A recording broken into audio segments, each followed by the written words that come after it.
El Sacro Imperio Romano Germánico. Orígenes del Estado alemán. Un rey caballero. A la muerte de Luis el Niño, el Imperio Germánico se hallaba en vísperas de una fragmentación definitiva, con objeto de poner fin a los incesantes repartos que se hacían cada vez que ascendía al trono un nuevo soberano. Alemania fue erigida en reino electivo en el año 911.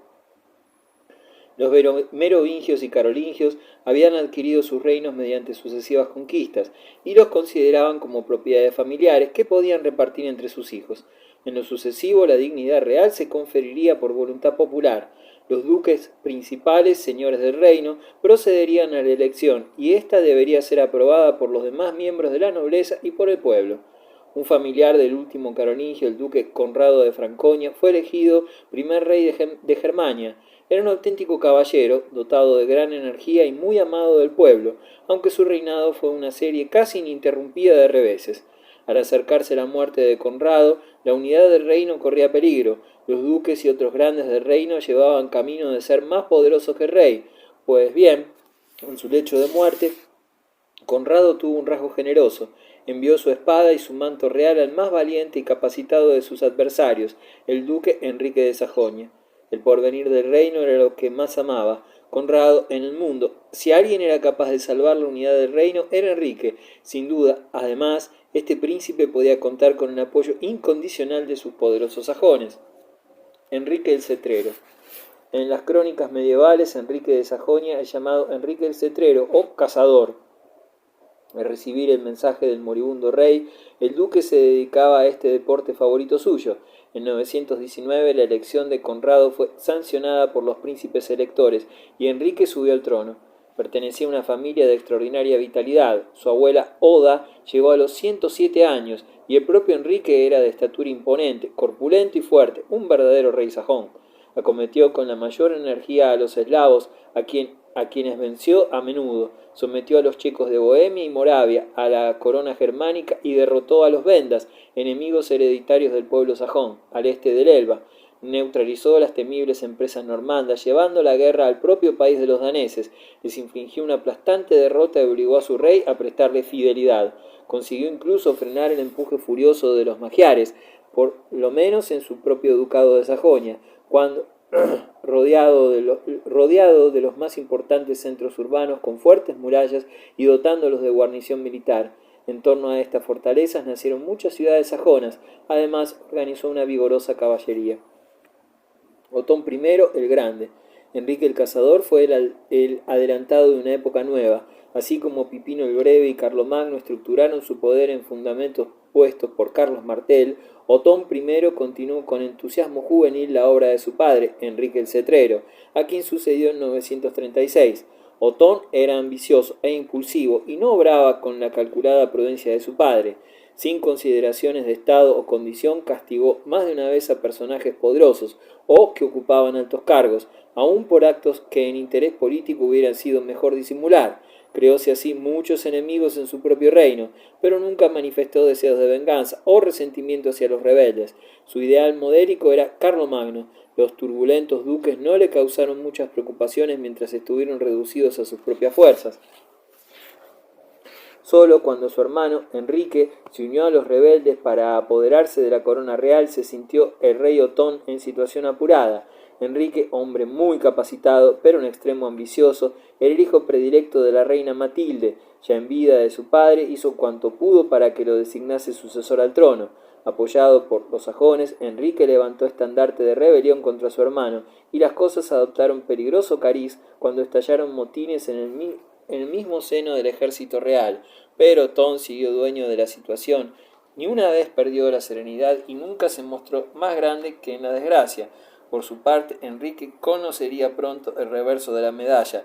Derrotado, hubo de buscar su salvación en la fuga, después de dejar muertos a sus principales aliados en el campo de batalla.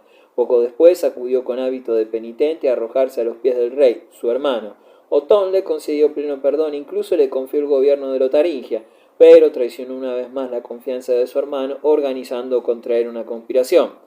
Esta vez Otón se mostró más severo. Mandó decapitar a algunos conjurados y encarceló a su hermano. Sin embargo, al ofrecer el felón príncipe señales de sincero arrepentimiento y solemne renuncia a la corona real, Otón lo perdonó de nuevo y lo hizo duque de Baviera. Y dice el monje Wittikind, monje del monasterio de Corbeil en Westfalia, hacia finales del reinado de Otón el Grande, compuso una historia del pueblo sajón. En su crónica de Sajonia, la paz y la concordia que reinaron entre ambos hermanos, agradables a Dios y motivo de alegría para los hombres, pronto se comunicaron al mundo entero, cuando ampliaron en común las fronteras del reino, vencieron a sus enemigos y reinaron sobre sus súbditos con autoridad paternal. Las empresas arbitrarias de sus poderosos vasallos constituían para Otón un problema espinoso. Buscó apoyo en sus súbditos eclesiásticos, generalmente más adictos al rey que a los señores feudales. Aumentó las propiedades de obispos y abades y escogió como príncipes de la iglesia a hombres con quienes podía contar. De este modo transformó a los príncipes eclesiásticos en funcionarios de la corona. Nombró a uno de sus hermanos obispo de Colonia y a uno de sus hijos arzobispo de Maguncia. Un tío del rey era arzobispo de Tréveris. En política interior, Otón se esmeró en fortalecer la unidad del reino. En el exterior continuó la lucha iniciada por su padre contra normandos, eslavos y magiares. Sometió a los eslavos por la fuerza y adquirió sobre ellos un gran ascendiente moral mediante una acción misionera bien organizada, atrayendo a los eslavos occidentales a la Iglesia de Roma, mientras que los eslavos del este, Rusia y península balcánica, abrazaban la religión ortodoxa. La oposición religiosa que separaba desde entonces a unos y otros eslavos, rusos y polacos, racialmente tan emparentados, adquirió una significación histórica. La religión sería un obstáculo infranqueable al llamado paneslavismo. En política exterior, la obra más importante de Otón fue su victoria sobre los húngaros. Estos creían llegado el momento favorable para una ofensiva antigermana cuando Otón se vio obligado a luchar contra su propio hijo Ludolfo, rebelado contra su padre por envidia hacia su tío Enrique, a quien juzgaba ávido de poder, y también por la amargura que concibió al volverse a casar Otón, que amenazaba, según él, los derechos de los hijos del primer matrimonio. Ludolfo tuvo como aliado a su cuñado, el indomable Conrado el Rojo, de Franconia. Ambos rebeldes no vacilaron en pactar con los húngaros, que aprovecharon la penosa situación de Otón para devastar y saquear varias regiones alemanas. Otón ajustó primero las cuentas a su hijo y a su yerno, obligándolos a someterse. Por su parte se mostró magnánimo, según solía, y les concedió el perdón a cambio de renunciar a sus ducados. Fue designado sucesor del trono el hijo que tuvo Otón de su segundo matrimonio. El rey se volvió luego contra los húngaros, tan soberbios con sus primeros éxitos que pensaban someter a todo el occidente cristiano, e invadieron Baviera con un ejército numeroso, unos 100.000 hombres, cifra sin duda exagerada. En las orillas del Lech, cerca de Augsburgo, Otón los atacó con tropas de caballería, reducidas en número, pero muy selectas. En agosto de 955 se desarrolló allí una batalla que, por su significación histórica, puede compararse a las de los campos cataláunicos y Poitiers. El cronista Wittikind cuenta que los alemanes estuvieron a punto de ser cercados por sus enemigos, peligro que fue conjurado por la heroica intervención de Conrado el Rojo. Había ido al combate con hábito de penitente, bajo su armadura, y rogando a Dios que borrara el pecado que cometió aliándose con los enemigos de la cristiandad, suplicando una muerte honrosa en combate. El ataque de los alemanes fue tan impetuoso que quebró por entero la resistencia de los húngaros, y pocos de ellos escaparon a la matanza. Los demás fueron dispersados o empujados al río. Conrado de Franconia halló la muerte deseada en el campo de batalla. La acción de Lech quitó para siempre a los húngaros el deseo de devastar territorios alemanes. Con el tiempo, estos nómadas salvajes se convirtieron en apacibles agricultores y pudo continuar sin obstáculo la colonización germánica en Austria. Con la gratitud más desbordante, los alemanes victoriosos saludaron a su soberano con el nombre de Padre de la Patria y Emperador en el mismo campo de batalla. Desde aquel día cantáronse en todos los países cristianos alabanzas a Otón el Grande. A su corte acudieron embajadas de Italia, Francia e Inglaterra, incluso de Córdoba, África, Bizancio y Rusia. La romántica expedición a Italia. Otón el Grande se proponía ahora como meta la corona imperial que llevó su gran predecesor. Con anterioridad a su victoria sobre los húngaros, Otón había adquirido los derechos a la corona de Italia. En 950 había muerto allí rey descendiente de Carlomagno y se había proclamado rey un marqués déspota llamado Berengario. la viuda del rey difunto, la bella y popularísima Adelaida, de apenas 19 años de edad y designada para suceder a su esposo, fue aprisionada por Berengario, que la sometió a los peores tratos con la esperanza de que muriera en prisión. Según la tradición, intentó casarla con su hijo para conferir a su linaje una apariencia, al menos de derecho, sobre la corona real, pero ella se opuso tenaz y obstinadamente. El relato de los sufrimientos de la joven reina llegó a los oídos de Otón, lo que encolerizó al caballeresco y ambicioso monarca, que al frente de un ejército se encaminó a libertar a la bella reina y realizar al mismo tiempo en Italia uno de los mayores anhelos políticos, y mientras Otón se preparaba para entrar en campaña, Adelaida consiguió escapar de sus verdugos.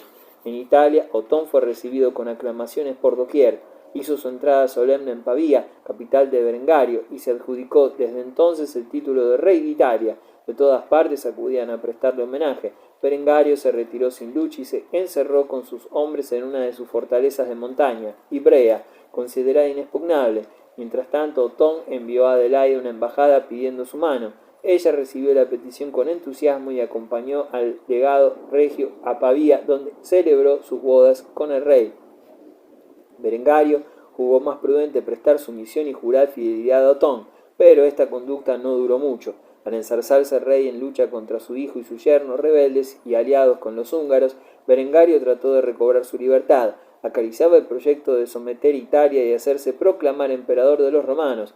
El papa, el joven Juan XII, apenas tenía 18 años, atemorizóse y solicitó la ayuda de Otón. Ello proporcionó a éste la tan esperada ocasión de realizar su sueño imperial. Apenas se lo permitió la situación de Alemania, cruzó por segunda vez los Alpes, al frente de un ejército. Adelaida lo acompañaba. Su antiguo enemigo, Berengario, se retiró una vez más con sus gentes a su fortaleza montañosa y esperó acontecimientos. Otón siguió su ruta hacia Roma. En la ciudad eterna reinaba hacía tiempo un estado de cosas lamentable.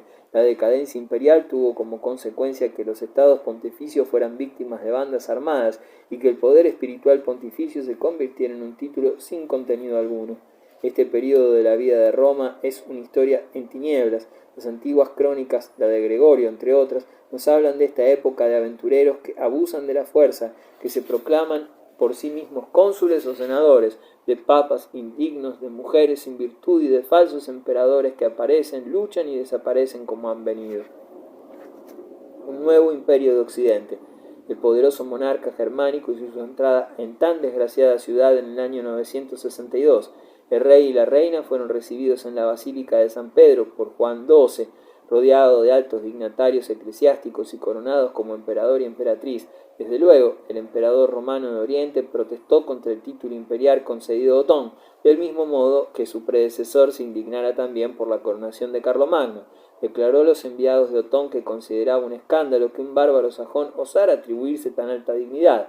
Por obligar al antiguo emperador bizantino a reconocerle su nuevo título, Otón invadió las posesiones bizantinas del sur de Italia, cuidando de ofrecer al mismo tiempo una reconciliación. Le propuso la boda entre su hijo Otón, nacido de Adelaida, y una princesa bizantina. El primer enviado de Otón fue el obispo Liuprando, encargado de llevar a Bizancio la petición matrimonial. El emperador romano de Oriente tanto se encolerizó al enterarse de que Otón había invadido sus tierras que no permitió hablar siquiera al enviado del monarca germánico.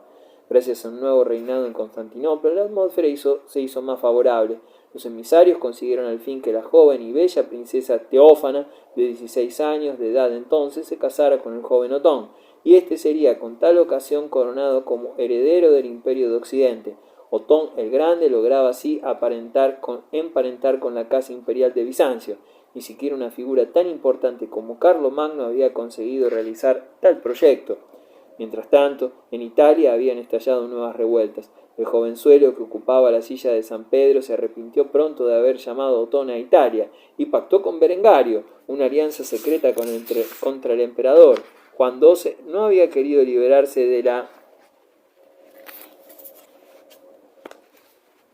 férula de un Berengario para caer bajo el dominio de un poderoso emperador. Solo buscaba salvar su propia independencia política. Por su parte, el rey tenía escasos motivos para respetar un sucesor de San Pedro de vida tan disoluta.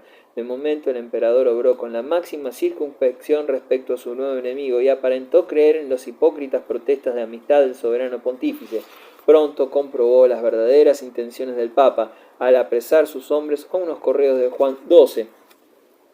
uno de los cuales llevaba un mensaje en que pedía a los húngaros que invadieran Alemania.